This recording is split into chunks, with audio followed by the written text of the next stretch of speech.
아멘. 기도합니다. 우리의 연약한 기도도 들으시며 우리를 굳게 붙드시는 사랑의 주님을 찬양합니다. 저희가 드리는 찬양을 받으시고 수고한 할렐루야 찬양대와 광릉숲 오케스트라 위에 은혜를 베풀어 주옵소서. 이제 말씀 듣습니다. 성령님 역사하여 주셔서 하나님의 음성을 듣게 하시고 순종하며 변화되는 저희들 되게 하옵소서. 우리 주님 예수 그리스도의 이름으로 기도합니다. 아멘. 제가 노회장으로 임기를 감당할 동안에는 새벽기도 인도를 잠깐 쉬기로 했습니다. 새벽기도 인도만 쉬려고 했는데 여러 일로 인해서 매일 새벽기도를 꾸준히 참여하는 것도 쉽지 않습니다. 그래도 기회 될 때, 형편될 때 새벽기도를 참석하게 되면 부목사님의 설교를 듣게 됩니다. 문득 요즘은 내가 부목사님들의 설교를 참 많이 듣게 되었구나 라는 생각도 들고, 요즘 같으면 내가 설교하는 것보다는 오히려 설교를 많이 듣게 되는 목사가 되었구나 라는 생각을 합니다. 그런데 어느 날 갑자기 제게 문득 마음에 던져지는 도전이 있었습니다. 이런 도전이었습니다. 너는 설교를 들은 대로 말씀대로 살고 있니? 라는 도전입니다. 하나님이 그 종을 통해서 내게 말씀을 주셨는데 너는 너에게 준 말씀대로 살고 있니?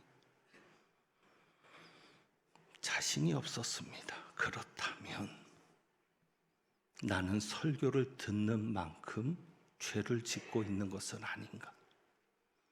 오히려 이 설교를 듣지 않았다면 죄를 안 지었을 텐데 설교를 듣고 그대로 살지 못했으니까 또 죄를 짓는 나는 아니었나라는 생각이 들었던 겁니다. 그런데 그 다음에 더 심각한 도전이 저에게 왔습니다.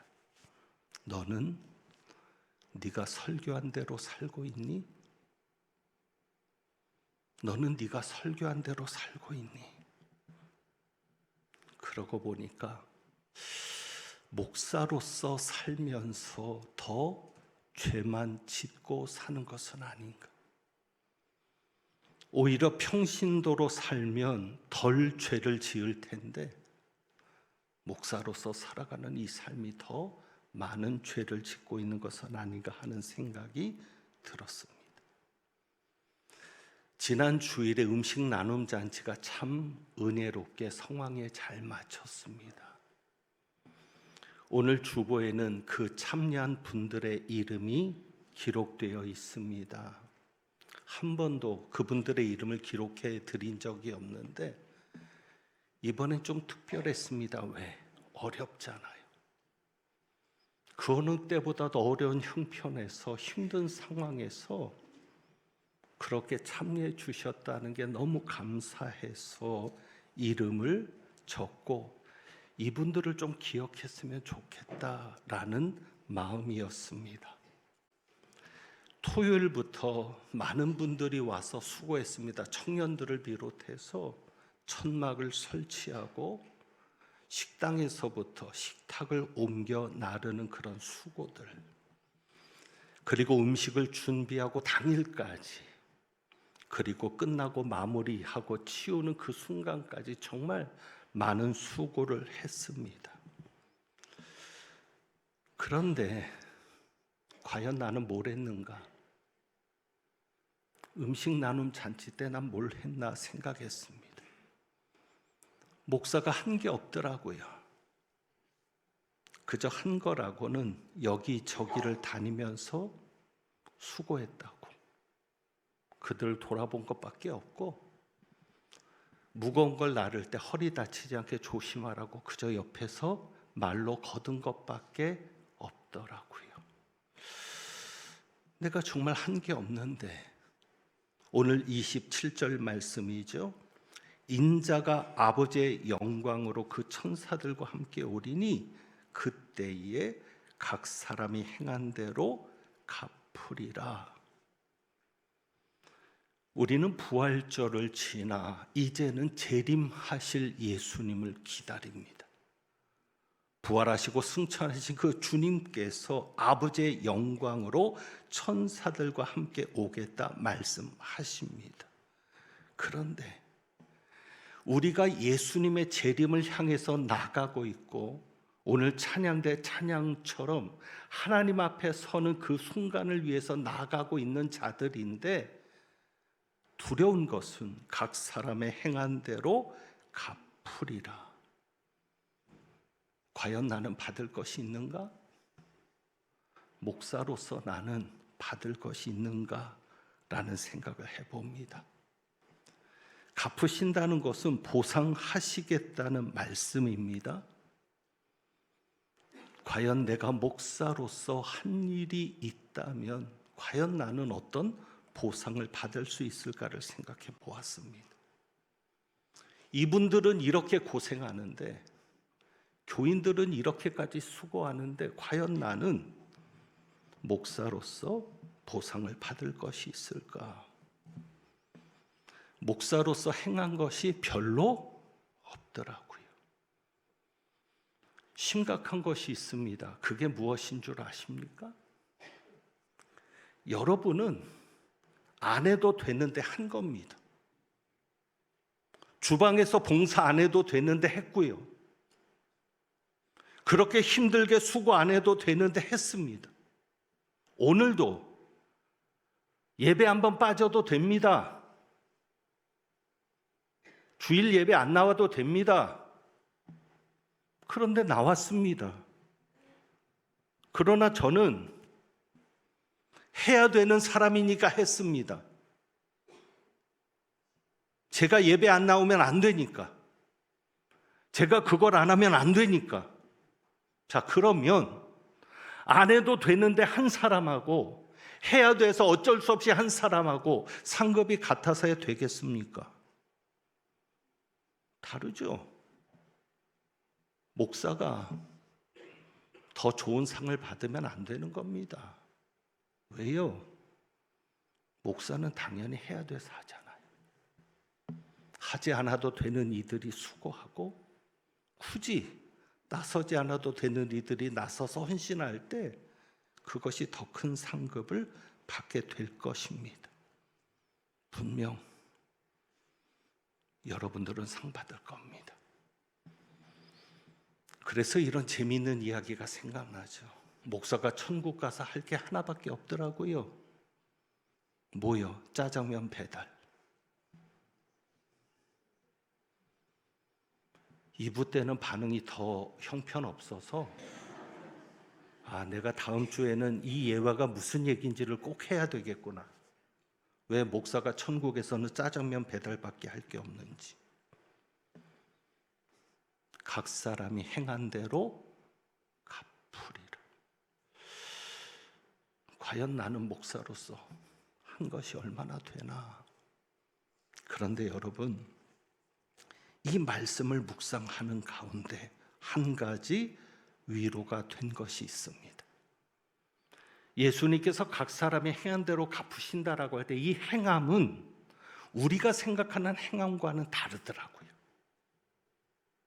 우리가 생각하는 행함은 무엇입니까? 교회 일하고 봉사하고 헌신하고. 그런데 여러분 아십니까? 어떤 분들은요, 열심히 좀 안 했으면 싶은 분들도 있어요. 왜? 여기저기서 열심히 봉사하는데 그분이 봉사하면 할수록 상처받는 이들이 생기는 거예요. 수치 안 하는 게 낫죠. 자기는 열심히 한다고 하는데 그 열심 때문에 어떤 분은 상처를 받고 교회를 떠납니다. 그러니 각 사람이 행한 대로 갚으리라라는 것이 과연 단순히 일의 문제이겠는가? 이것은 보상이라 그랬잖아요. 상입니다. 각 사람이 행한 대로 갚을 때 그 행한 것에 따라서 주님이 상을 주신다고 하는데 과연 어떤 의미가 있을까? 그것을 좀 우리가 짐작할 수 있는 구절이 있더라고요. 그 의미를 제대로 알 수 있는, 정말 어떤 행함을 해야 되는지를 알 수 있는 그런 말씀을 예수님께서 마태복음에 이미 주셨습니다. 그게 마태복음 6장이죠. 예수님께서 상에 대해서 마태복음 6장에서 말씀하시는데 이렇게 말씀합니다. 저들은 이미 자기의 상을 받았느니라라고 말씀합니다. 자기의 상을 이미 받았다.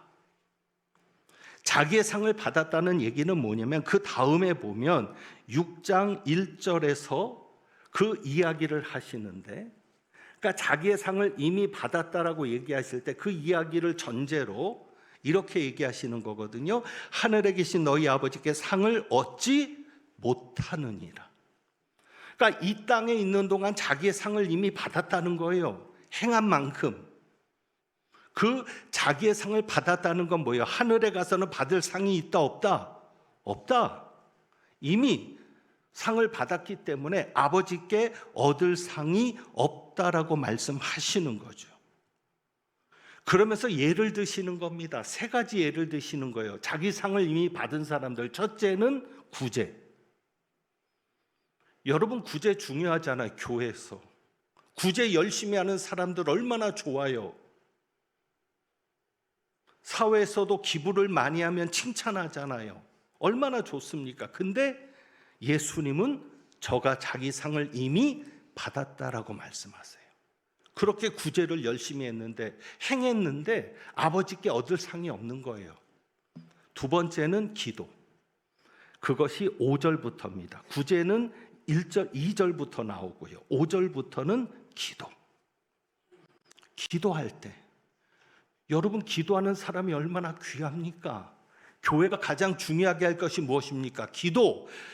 예수님께서도 내 집은 무슨 집이다? 만민이 기도하는 집이다. 그러니까 교회 안에서 기도 열심히 하는 사람들 얼마나 귀해요. 그런데 예수님 말씀하시거든요. 저는 자기 상을 이미 받았다.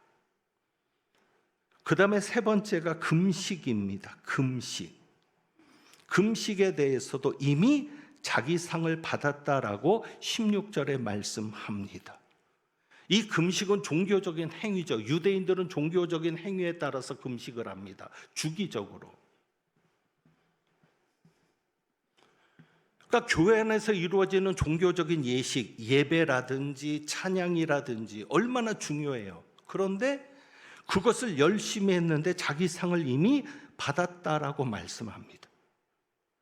그러니까 각 사람이 행한 대로 갚으신다고 했는데 예수님이 오실 때, 그래서 우리가 하나님 앞에 설 때 받을 것이 없다는 얘기예요.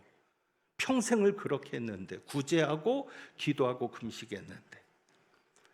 그래서 1절을 보니까 예수님께서 이런 말씀을 하시는 거예요. 자기 상을 이미 받은 사람들에게는 공통적인 특징이 있었습니다.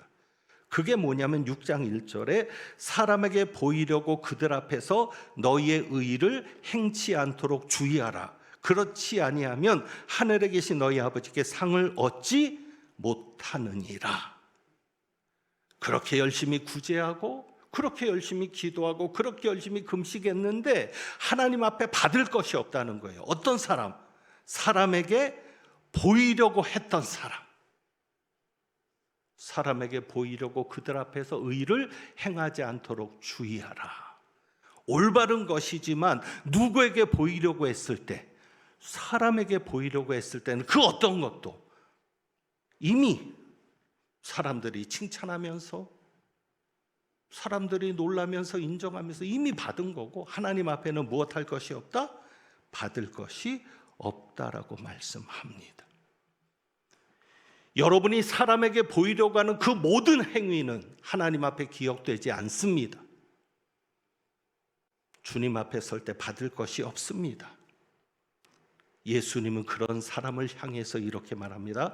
외식하는 자라고 말씀합니다. 그래서 우리가 한번 정리해 볼 필요가 있죠. 과연 나는 사람에게 보이기 위해서 했는가? 나는 사람에게 보이려고 했는가? 그러면 사람에게 보이려 하지 않았다면 우리는 누구에게 보이려 하는 거예요? 주님에게 보이려고 하면 되는 거죠. 하나님에게 보이려고 예배하는 거고, 하나님이 보시라고 기도하는 거고, 하나님이 보시라고 봉사하는 거지. 사람에게 보이려고 하는 게 아니죠. 그러니까 사람이 알아주지 않아도 상처 받아요, 안 받아요? 안 받아요. 왜? 나는 어차피 사람에게 보이려고 한 게 아니야. 내가 언제 사람에게 보이려고 헌금했어? 나 헌금한 거 몰라줘도 돼. 왜? 누구만 보시면 되니까. 하나님만 보시면 되니까. 내가 사람에게 보이려고 예배했나? 내가 사람에게 보이려고 찬양했나? 아니야. 내가 사람에게 보이려고 새벽기도 나온 거 아니야. 몰라줘도 돼. 누구만 보시면 되니까. 주님만 보시면 되니까. 그리고 주님은 기억하셨다가 각 사람에게 행한 대로 갚아주시는 거죠. 하나님께서 주시는 보상에 대한 여러분의 인식도 달라집니다. 사람에게 보이려고 하는 자들은 하나님에게 기대하는 보상도 다른 것을 기대해요. 그런데 여러분, 오늘 말씀을 좀 보시면 26절입니다. 사람이 만일 온 천하를 얻고도 제 목숨을 잃으면 무엇이 유익하리요? 사람이 무엇을 주고 제 목숨과 바꾸겠느냐? 여러분이 그런 생각할 수 있죠. 하나님, 내가 이렇게까지 수고했는데 그럼 내 보상으로 좋은 아파트라도 하나 주셔야 되는 것 아닙니까?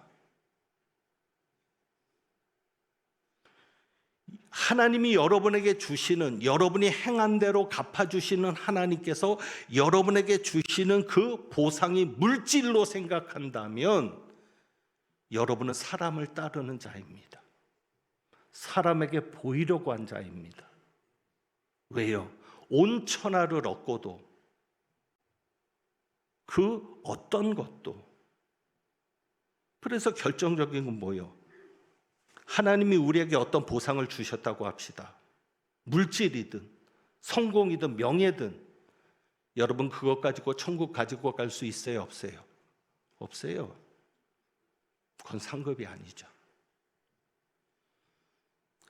그래서 다음 주에도 이 부분을 좀 더 강조하고 싶은데 27절에 인자가 무엇으로 천사들과 함께 옵니까? 아버지의 영광으로.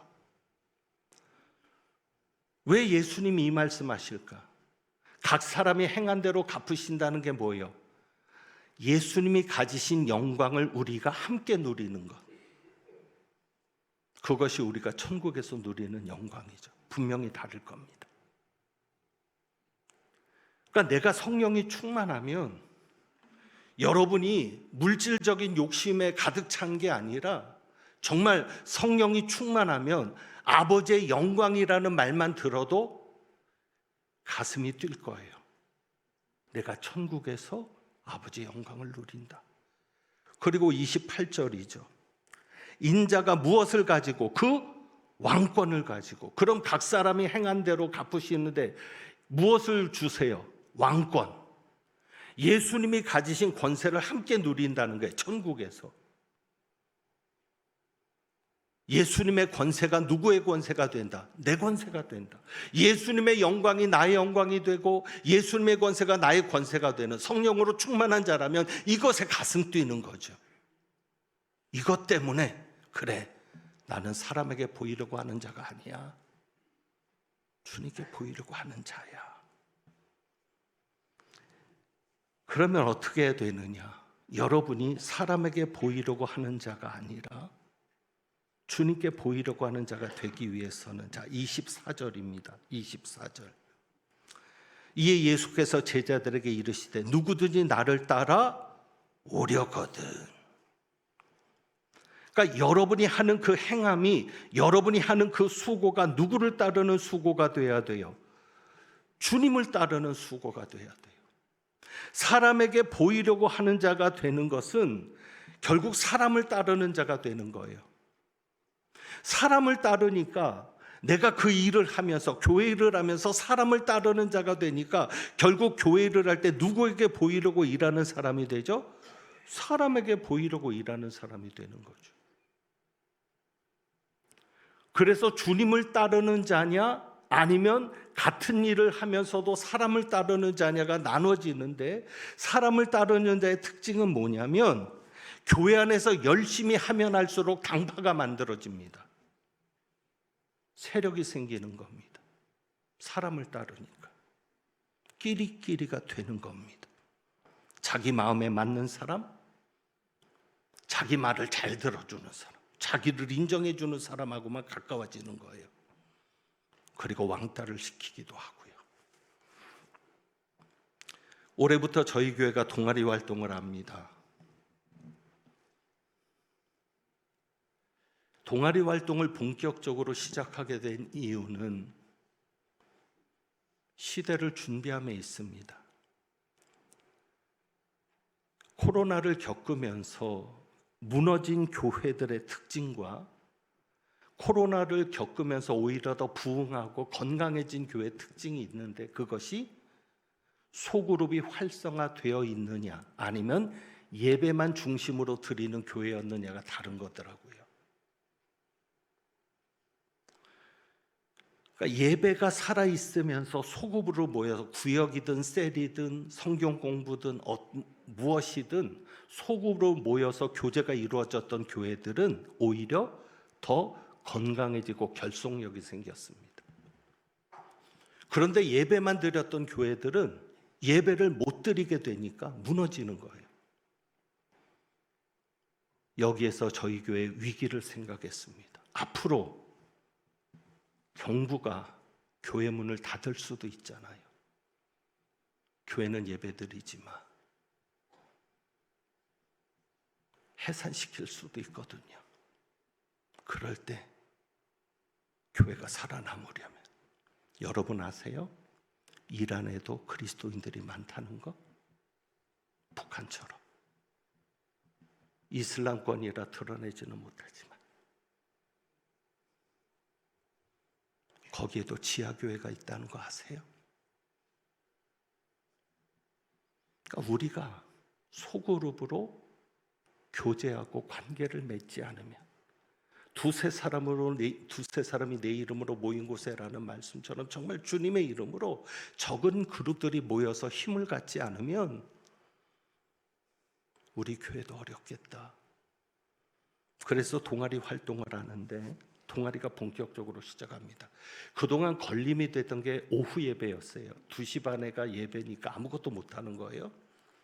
그래서 저녁 예배로 돌리고, 그런데 제 바람은 이렇게 거창하게 시작하고 싶지 않았습니다.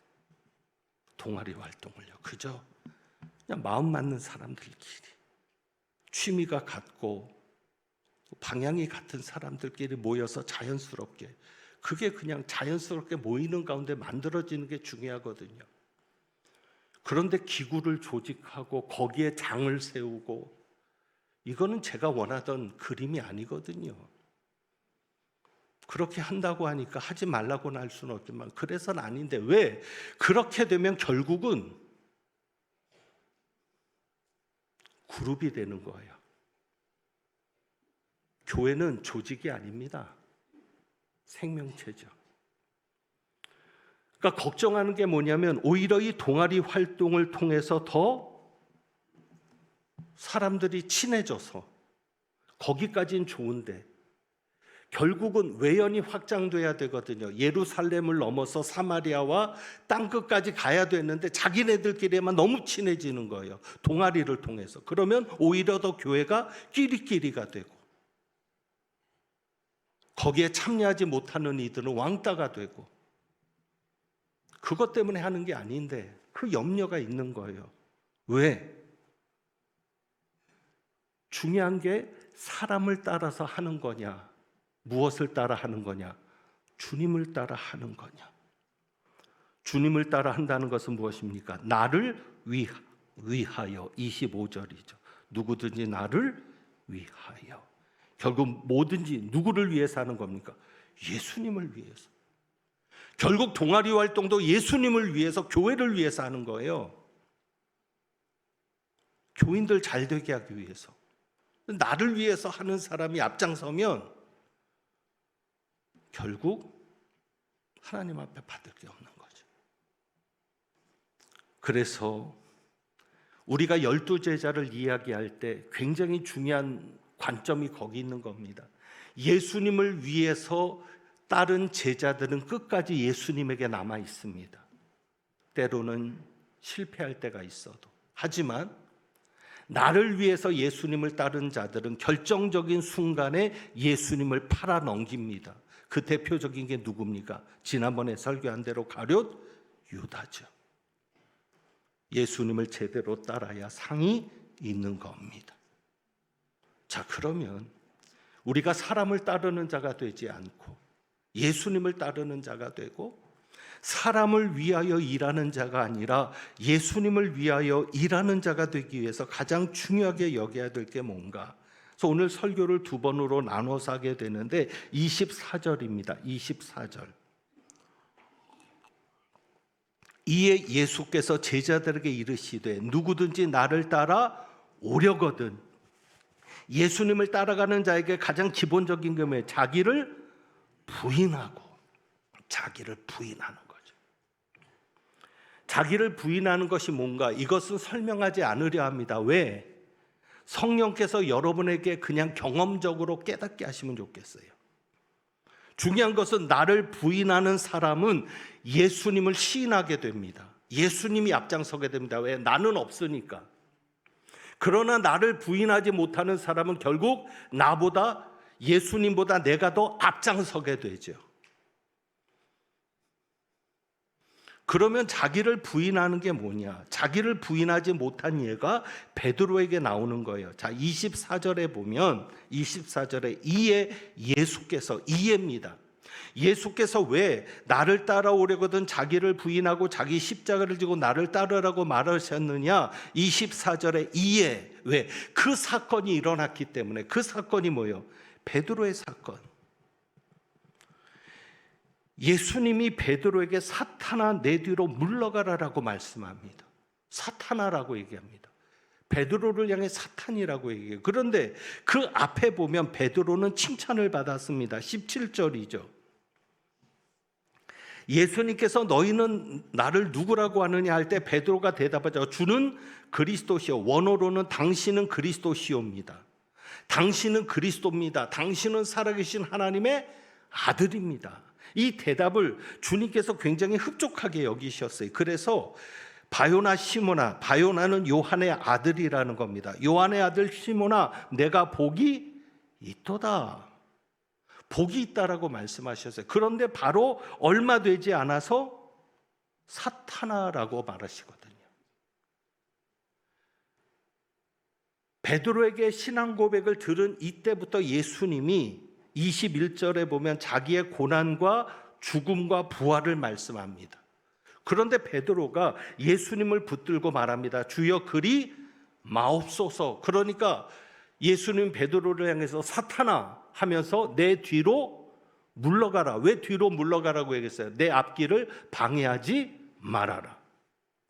사람을 따르는 자는요, 자기를 부인하지 못한 자는요, 늘 예수님 앞에서 걸치럭거리기만 하는 거예요. 걸림돌이 되는 거죠. 그런 다음에 예수님께서 말씀하셔요. 23절에 베드로에게 뭐라고 얘기합니까? 네가 무엇은 생각하지 않고 하나님의 일은 생각하지 않고 도리어 무엇을 생각하는도다? 사람의 일을 생각하는도다. 결국 자기를 부인하는 사람은 어떤 사람입니까? 사람의 일을 생각하기보다 누구의 일을 생각하는 사람? 하나님의 일을 생각하는 사람. 여러분이 나를 부인하는 삶을 살려면, 나를 부인하고 나는 없고 오직 그리스도만 있고, 나는 죽고 예수만 살고, 나는 뒤에 가고 예수님이 앞에 가는 그런 삶이 되려면 중요한 게 뭐예요? 하나님의 일을 생각하는 것. 여러분 이 생각의 중요성이 얼마나 중요한지 아시죠? 자, 예수님께서 베드로에게 칭찬할 때 17절입니다. 바요나 시몬아 내가 복이 있도다. 이를 내게 알게 하니는 누가 아니요 혈육이 아니요. 혈육은 뭐죠? 사람이죠. 사람이 아니요 누가 알게 하셨다? 하늘에 계신 내 아버지시니라. 자, 하나님께서 베드로에게 예수님이 그리스도시고 살아계신 하나님의 아들이라는 걸 알게 하셨습니다. 어떻게 알게 하셨을까요? 음성을 통해서? 베드로에게 하나님이 음성으로 말씀하셨을까요? 아니거든요. 왜? 여러분, 음성 듣는 사람을 조심하십시오. 하나님의 음성은 소리로 듣는 게 아닙니다. 마음으로 듣는 겁니다. 소리로 듣는 것은, 내 귀에 음성이 들린다는 것은 정신질환이거나 사탄의 속임수입니다. 내 마음으로 듣는데 어떻게? 생각으로 옵니다. 하나님이 주신 생각. 예수님이 질문하는 그 순간에 베드로에게 생각이 온 거죠. 그리스도시고 살아계신 하나님의 아들이라. 그런데 놀라운 것은 뭐예요? 사탄도 23절이죠. 사탄아 내 뒤로 물러가라. 베드로가 사탄이 아니거든요. 사탄이 베드로를 통해서 말한 거죠. 베드로를 사용한 거죠. 그러니까는 어느 순간에는 하나님이 사용하는 사람이었다가 어느 순간에는 사탄이 사용하는 사람이 될 수도 있다, 없다? 있다. 그런데 사탄이 베드로를 사용할 때 무엇으로 사용했습니까? 23절 생각. 하나님의 일을 생각했던 베드로가 하나님의 일을 생각하지 않고 무슨 생각을 하니까? 사람의 생각을 하니까 사탄이 그렇게 역사하는 거죠. 정리합니다. 여러분, 사람을 따르는 자가 되어서는 안 됩니다. 사람을 따라가면 사람에게 보이려고 삽니다. 그리고 하나님의 일은 생각하지 않고 사람의 일만 생각하게 됩니다. 결정적인 순간에 여러분이 사탄의 도구가 되어서 예수님의 앞길을 막는 걸림돌이 될 수도 있습니다. 나를 부인한다는 것은 내 생각을 조심하는 겁니다. 어떤 생각이요? 사람의 생각이 아니라 누구의 생각? 하나님의 생각. 하나님이 주신 생각. 여러분들이 그렇게 하나님의 일을 생각하는 자로 주님을 따르는 자가 될 때 여러분의 모든 발걸음, 여러분의 모든 헌신, 여러분의 모든 행함을 아버지께서 기억하시고 갚아주실 줄로 믿습니다. 그래서 오늘 주보에 있는 찬양을 다시 한번 드려보는데, 주 예수 나의 산 소망. 정말 주님만이 소망이잖아요. 주님께만 구원이 있는 겁니다. 그런데 주님이 소망이라고 하면서 내가 살아있으면 안 되죠. 내가 죽어야 누가 역사하십니까? 주님이 역사하십니다. 내 걸음이 끝나는 곳에서 주님이 시작하십니다. 내 노력이 끝나는 곳에서 주님이 하십니다. 내가 죽어야 하는 겁니다. 내가 죽어야 주님이 사는 거고요. 그래서 여러분이 겪는 어떤 고통이든 뜻하지 않은 어려움을 겪는다, 내가 고통을 겪고 있다면 여러분 꼭 생각하세요. 나를 죽이려는 하나님의 뜻이다. 내 생각도, 내 감정도, 내 기분도 어쨌거나 나를 죽이려는 하나님의 훈련이다. 그래서 내가 죽으면 나를 통해서 주님이 하시는 겁니다. 여러분이 그런 여러분을 소망하면서 우리 한번 이 찬양 드려봅니다.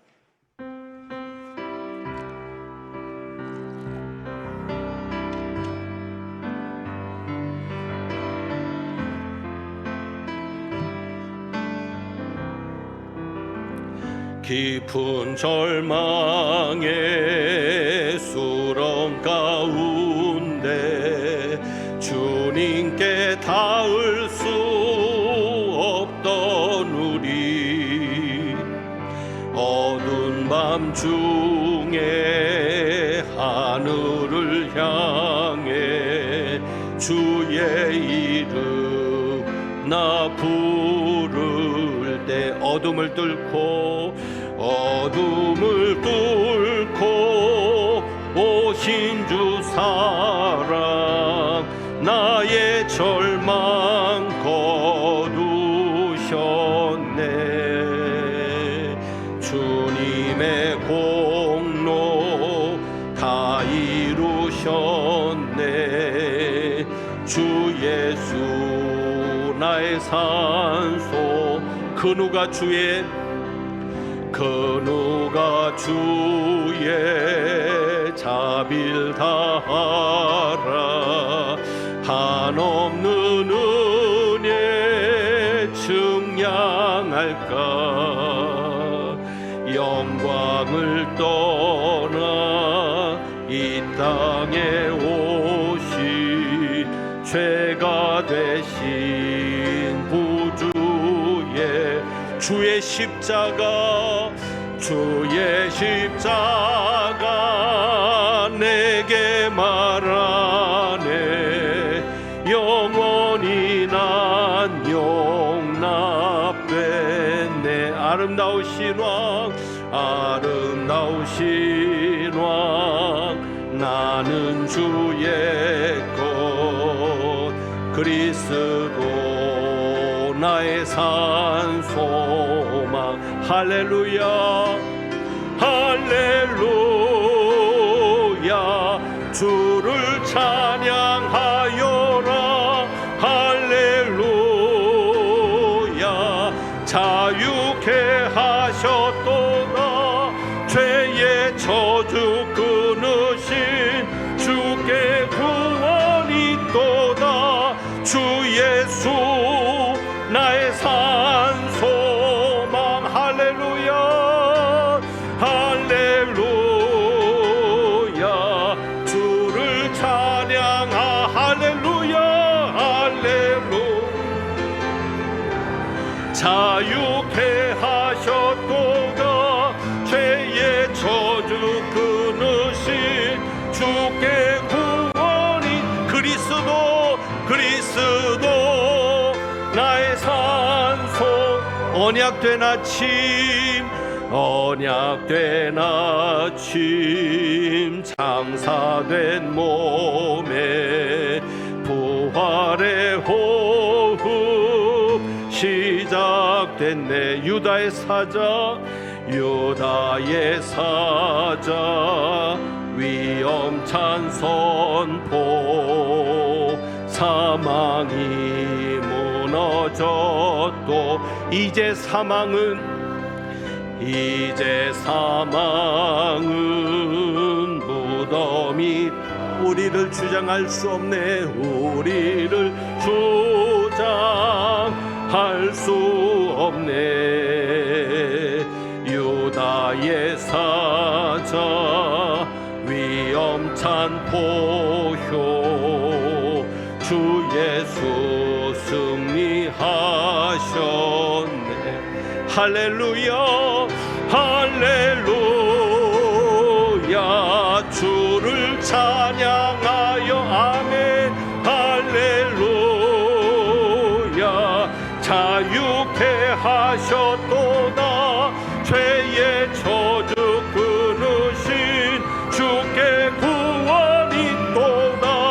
주 예수 나의 산 소망. 할렐루야 할렐루야.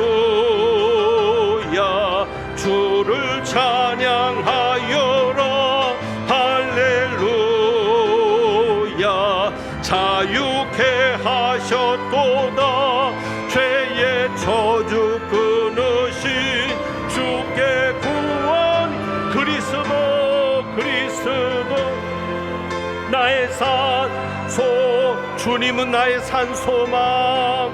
주님은 나의 산.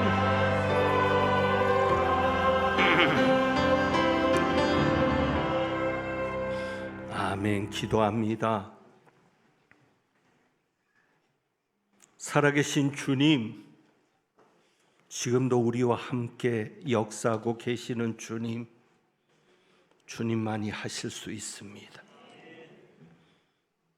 나를 변화시킬 수 있는 분도, 우리 가정을 변화시킬 수 있는 분도, 이 나라 이 민족을 달라지게 하실 수 있는 분도 지방선거가 앞에 있는데 정말 국민을 생각하고 국민을 따라가는 지도자들을 세울 수 있는 분도 주님이시며 전쟁을 끝내실 분도 주님이심을 고백합니다. 주님 일하시기를 원합니다. 우리를 통해 일하시기를 원합니다. 그것을 위해 나를 부인하고 사람을 따르는 자가 아닌 주님을 따르는 자가 되며 하나님의 일을 생각하고 사람에게 보이려고 하는 자가 아닌 주님만 보아주시면 됩니다라고 고백하는, 인정하는 저희들 되게 하옵소서. 오늘도 주님 앞에 귀한 예물을 드립니다. 드린 이 손길을 보실 분도 주님이시오니 주님 보시고 주님 역사하셔서 주님밖에는 할 수 없음을 경험하게 하시며 주님이 하셨다고 간증할 수 있는 저희들 되게 하옵소서. 하나님은 내게 복을 주시고 너를 지키시기를 원하며 하나님은 그의 얼굴을 내게 비추사 은혜 베푸시기를 원하며 하나님은 그 얼굴을 내게로 향하여 드사 평강 주시기를 원하노라. 사람을 따르는 자가 아니라 주님을 따르는 자로, 사람에게 보이려고 하는 자가 아니라 주님에게 보이기 위해서 행하는 자로, 주님 앞에 받을 상이 큰 자로 이 시대를 견디며 승리하며 살기를 소망하고 다짐하고 나가는 주님의 귀한 백성들 위에 부활이요 생명이신 우리 주님 예수 그리스도의 은혜와 우리를 자녀로 삼아주신 아버지 하나님의 사랑과 주님을 따르는 자로 살 수 있도록 역사하시는 성령님의 교통하심이 이제부터 영원까지 함께 하시기를 축원하옵나이다. 아멘.